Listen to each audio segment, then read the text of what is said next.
মই আটাইকে বিশেষকৈ উপস্থিত ৰাইজ গুৱাহাটীবাসী ৰাইজক নতুন বৰ্ষৰ শুভেচ্ছা জনাইছো 2024 বৰ্ষটিয়ে সকলোৰে জীৱনলৈ শান্তি সম্প্ৰীতি প্ৰগতি কঢ়িয়াই আনক সকলো ঘৰে ঘৰে সুন্দৰ পৰিৱেশ হওক সকলো আগবাঢ়ি যাওক তাকে কামনা কৰি ভগৱানৰ ওচৰত প্ৰাৰ্থনা জনাইছো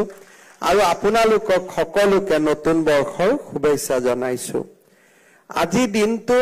আমাৰ বাবে এটা অতি গুৰুত্বপূৰ্ণ দিন ইমান দিন আমি প্ৰজেক্ট কৰিছো বিভিন্ন উন্নয়নমূলক কাম কৰিছো এতিয়া আমি এটা নতুন স্তৰলৈ যাব বিচাৰিছো আমি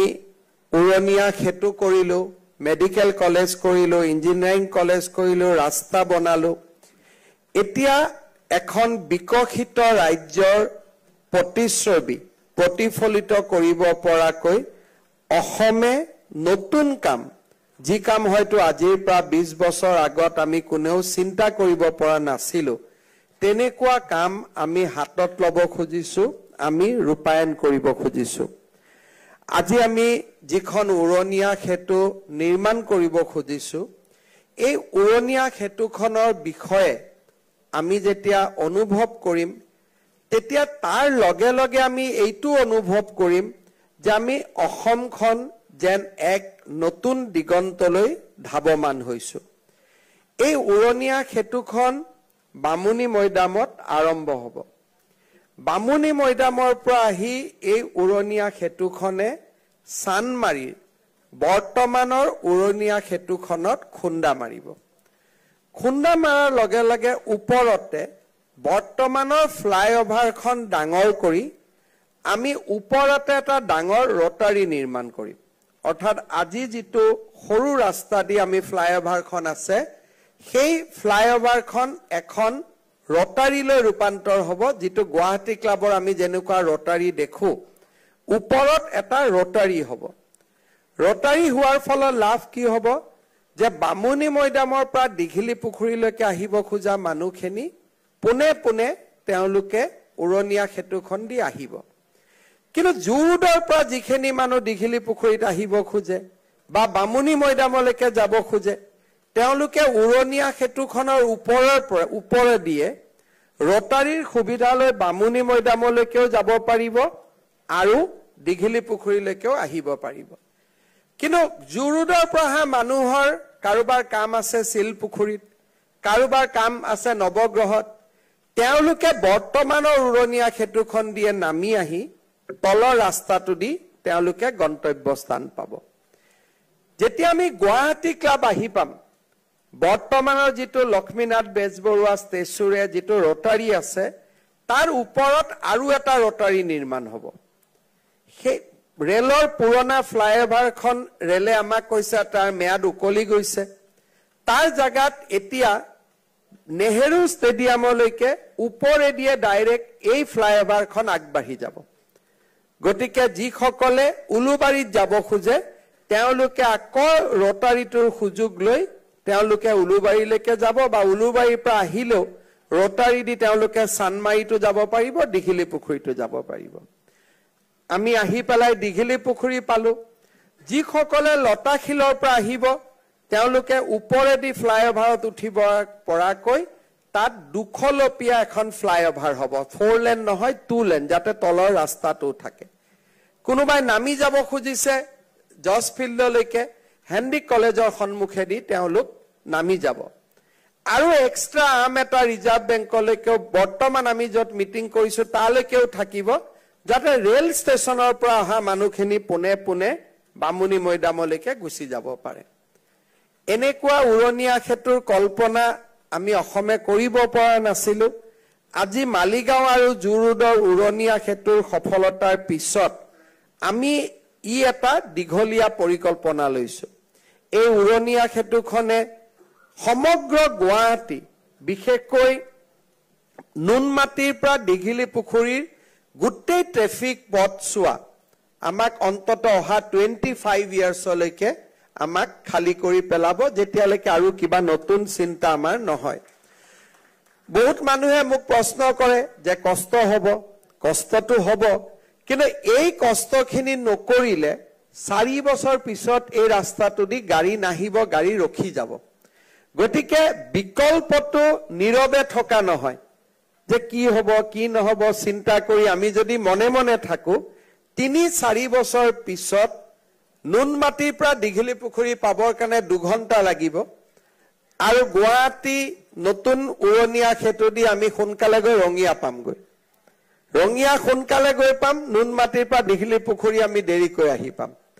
2 বছৰ কষ্ট হ'ব, 2.5 বছৰ কষ্ট হ'ব, আমি দিনে নিশাই কাম কৰিম, কাম কৰাৰ সময়তো ৰাইজৰ কষ্ট হ'ব। কিন্তু এই কষ্টই আমাক বহু দিনলৈকে গুৱাহাটীক এখন সুন্দৰ মহানগৰলৈ ৰূপান্তৰ কৰিব। আজি আমাৰ ফ্লাইঅভাৰৰ তলত যিটো স্পেচ ওলাব সেইটো আমাৰ গোটেইখিনি পাৰ্কিং হ'ব। তাৰ ফলত দীঘলী পুখুৰীৰ পৰা বামুণী মৈদামলৈকে ব্যৱসায়ীসকলেও ব্যৱসায় কৰাৰ খুব ভাল সুবিধা পাব। তলত পাৰ্কিং হ'ব আৰু তলেদিও আমি 2খন গাড়ী যাব পৰা 2টা ফালে ব্যৱস্থা থাকিব। সেইকাৰণে কোনোবাই যদি শিলপুখুৰীৰ পৰা গুৱাহাটী ক্লাব আহিব খোজে, শিলপুখুৰীৰ পৰা চানমাৰী আহিব খোজে, তেওঁলোকে তলেদিয়ে যাতায়াত কৰিব পাৰিব। অতিৰিক্তভাৱে ৰাজগড়লৈকেও এডাল আৰ্ম ওলাই যাব, যাতে আমাৰ ভাঙাগাঁৱৰ পৰা কোনোবা যদি গুৱাহাটী ক্লাব আহিব খোজে, দিছপুৰ আহিব খোজে, তেওঁলোকৰ যাতে এটা অতিৰিক্ত পথ এটাও আমি পাব পাৰো। মই আশা ৰাখিছো যে আমি সকলোৱে প্ৰচেষ্টা কৰিলে আমি 2.5 বছৰৰ ভিতৰত বা 2 বছৰ 8 মাহৰ ভিতৰত আমি এই উৰণীয়া সেতুখন আমি উদ্বোধন কৰিব পৰা পৰ্যায়লৈকে আমি লৈ যাব পাৰিম। অকণমান এইকেইটা দিনত ৰাইজৰ অসুবিধা হ'ব, কিন্তু তাৰ কাৰণেও আমি বিকল্প পথসমূহ য'ত যেনেকে পাৰো আমি অল্টাৰনেটিভ ৰোড বনাম, যাতে ৰাইজে কম কষ্টতে এই উৰণীয়া সেতুখন পাব পাৰে। আজি ৰাতিপুৱা আমি গুৱাহাটীৰ বাবে 200 ইলেক্ট্ৰিক বাছ আমি উদ্বোধন কৰিছো আৰু অহা 28 ফেব্ৰুৱাৰী তাৰিখে আমি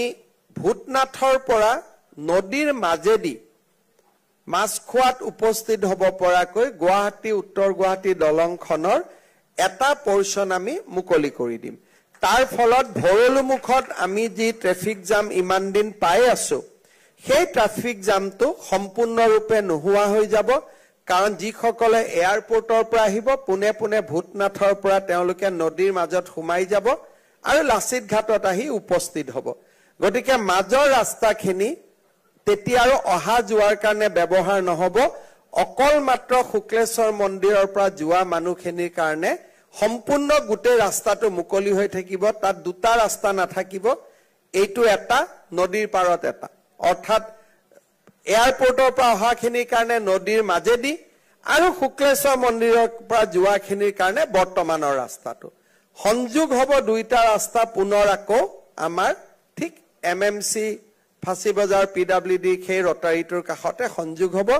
মাজৰ ভিৰটো আমাৰ নোহোৱা হৈ যাব। খালি আমি শান্তিপুৰৰ ৰাইজেহে 2 ফালে অহা যোৱা কৰিব পাৰিব। এয়াৰপোৰ্টৰ পৰা অহা মানুহখিনিয়ে নতুন দলঙেদি আহিব। তাৰ ফলত আমাৰ এই জায়গাটোৰ গোটেই ট্ৰেফিক জাম আমাৰ এক প্ৰকাৰ মাৰ্চ মাহৰ পৰা নোহোৱা হ'ব। অহা জানুৱাৰী আমি নোৱাৰিম, ফেব্ৰুৱাৰী মাহৰ পৰা আমি আৰু এখন গুৱাহাটীত ফ্লাইঅভাৰ আৰম্ভ কৰি আছো। সেইটো হৈছে চাইকেল ফেক্টৰীৰ পৰা একেবাৰে আমাৰ আৰ্য পইণ্টৰ পৰা, য'ত আমাৰ পুৰণা ফ্লাইঅভাৰখন চেজ হৈছে, সেই পইণ্টৰ পৰা একেবাৰে বৰ্ষাপাৰা ক্ৰিকেট ষ্টেডিয়ামলৈকে। তাৰ ফলত সেই অঞ্চলৰো চাইকেল ফেক্টৰী জাংচনত যিটো ভিৰ হয় বা আমাৰ যিটো খেলা হলে যিটো ভিৰ হয়, খেলাৰ মানুহ তলেদি আহিব আৰু পাৰ হোৱা মানুহ ওপৰেদি অহা যোৱা কৰি থাকিব। এই 2খন ফ্লাইঅভাৰৰ কাম বৰ্তমান আমাৰ হাতত ল'ম আৰু এই 2খন ফ্লাইঅভাৰে আমাৰ গুৱাহাটীৰ যাতায়াতৰ সমস্যা সমাধান কৰিব। অহা 19-20 তাৰিখে আমি গুৱাহাটীৰ জিলা উপায়ুক্তৰ কাৰ্যালয়ৰ সন্মুখত যি আমি পুৰণা কাৰ্যালয়ত আমি যি পাৰ্ক কৰি আছিলো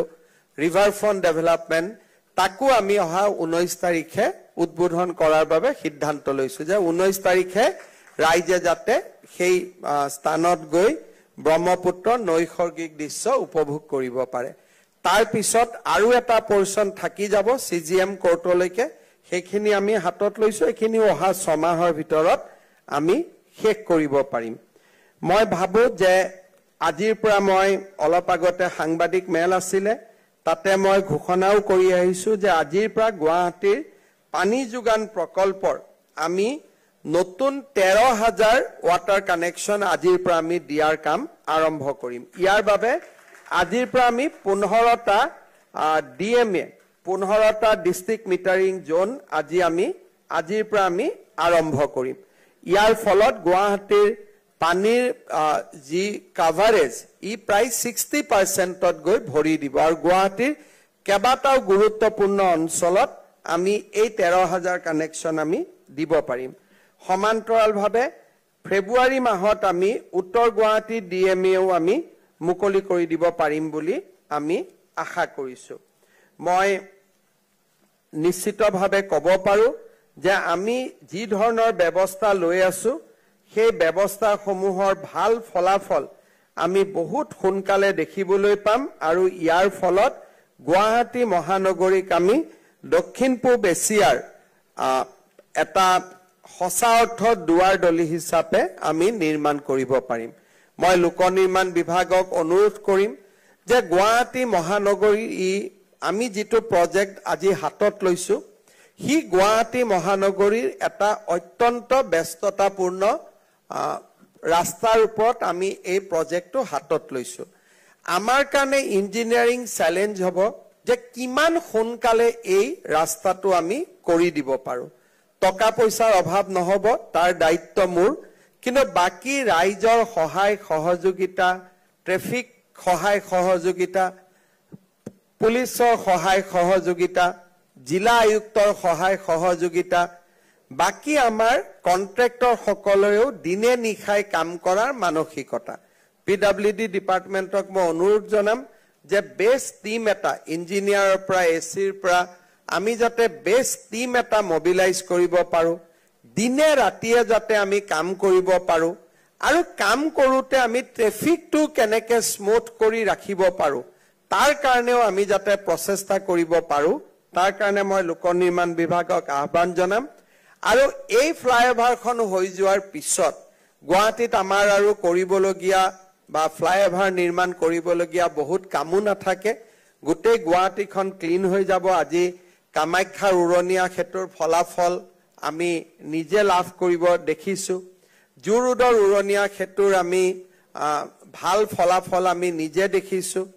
আমাৰ সুপাৰমাৰ্কেটৰো আমি উৰণীয়া ক্ষেত্ৰৰ ভাল ফলাফল আমি দেখিছো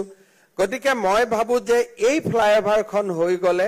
আমাৰ উলুবাৰীয়ে হওক ৰাজগড়ে হওক বামুনি মৈদামে হওক জুৰুডে হওক দিঘিলি পুখুৰী হওক একেবাৰে বিস্তৰ অঞ্চল এটাক আমি সুন্দৰ কৰি ল'ব পাৰিম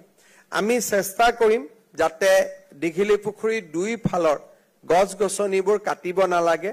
দুই এডাল গছ যদি আমি বদলাব লাগে আজিকালি নতুন টেকনলজি আহিছে ট্ৰান্সপ্লান্টিং অৰ্থাৎ আমি গছডাল কাটিব নালাগে গছডাল তেনেকে আমি উঠাই পেলাই অইন জায়গাত তাক আমি ট্ৰান্সপ্লান্ট কৰিব পাৰো গতিকে প্ৰথমবাৰৰ বাবে আমি লোক নিৰ্মাণ বিভাগত প্ৰচেষ্টা লম আমাৰ দেখাত গছ কাটিব নালাগে অকল ডাল কাটিলে হ'ব কিন্তু যত গছ আমি বদলাব লাগে আমি এবাৰ ট্ৰান্সপ্লান্ট কৰাৰ কাৰণে চেষ্টা কৰিম যাতে গছ কেডালক আমি জিয়াই ৰাখিব পাৰো তাৰ কাৰণে বহুত বিলাক টেকনলজি আজিকালি উলাইছে আৰু PWD ডিপাৰ্টমেন্টত এইবাৰ আমি টেকনলজি ব্যৱহাৰ কৰিম যাতে আমি ট্ৰান্সপ্লান্টেশনৰ জৰিয়তে গছ কেডাল আমি বচাব পাৰো কিন্তু ওভাৰঅল আমাৰ যেটো ড্ৰয়িং সেই ড্ৰয়িংটো দিঘিলি পুখুৰী ফালতো ডাল কিছুমানহে যাব গছ আমাৰ অসুবিধা নহব আমি তেনেকে দেখা পাইছো কিন্তু কৰবাত যদি এডাল দুডাল গছ আমি পৰিৱৰ্তন কৰিব লাগে সেইটো কটাৰ পৰিৱৰ্তে আমি ট্ৰান্সপ্লান্টৰ ৰাস্তাত যাম যাতে আমি সুবিধা কৰি পাব পাৰো আপোনালোকে জানি ভাল পাব মই এই কাৰ্যসূচীৰ লগত জড়িত নহয় তথাপিতো মই দুটা আৰু নতুন প্ৰকল্পৰ বিষয়ে আমি ক'ব খুজিছো আৰু এটা প্ৰকল্পৰ আমি ইতিমধ্যে কাম আৰম্ভ কৰিছো গলে আপোনালোকে দেখা পাব এয়াৰপোৰ্টৰ পৰা নতুন টাৰ্মিনেলৰ পৰা ধাৰাপুৰলৈকে আমি গোটেই ৰাস্তাটো 6 লেন কৰিব খুজিছো এতিয়া দুইফালে ফুটপাথ বনোৱাৰ কাম আৰম্ভ হৈছে আৰু 6 লেন বনাব যাওঁতে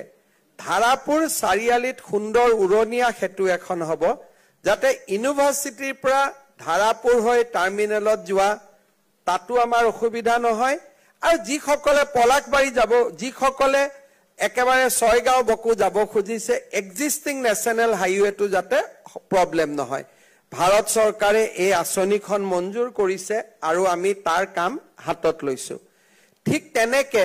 আমি আৰু এটা কাম হাতত লৈছো যে মালিগাঁও ফ্লাইঅভাৰেদি আমি নদীৰ ওপৰেদি কামাখ্যা মন্দিৰলৈকে উঠাৰ কাৰণে তাৰ মানে বৰ্তমানৰ ৰাস্তা দি নহয় পশ্চিম দুৱাৰেদি কামাখ্যা মন্দিৰত সোমোৱাৰ কাৰণে তাৰ কাৰণেও আমাৰ ইতিমধ্যে টেন্ডাৰিং আৰম্ভ হৈছে সেই প্ৰকল্পটোৰ কামো আমি খুব সোনকালে হাতত লম তৃতীয়তে কামাখ্যা কৰিডৰ অৰ্থাৎ তলৰ পৰা একেবাৰে ওপৰলৈকে সুন্দৰ কৰিডৰ এটাৰ মাজেদি আমি যাব পাৰো কামাখ্যা কৰিডৰৰো টেন্ডাৰিংৰ কাম আৰম্ভ হৈছে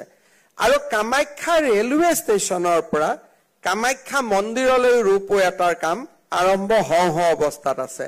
গতিকে প্ৰত্যেক বছৰতে বহুতবোৰ প্ৰজেক্ট হৈ আছে আমি বহুদূৰ আগবাঢ়িব পাৰিম ৰাতিপুৱা যি ৰূপনগৰত মিটিং হওঁতে মই স্মাৰ্ট চিটিক কৈছো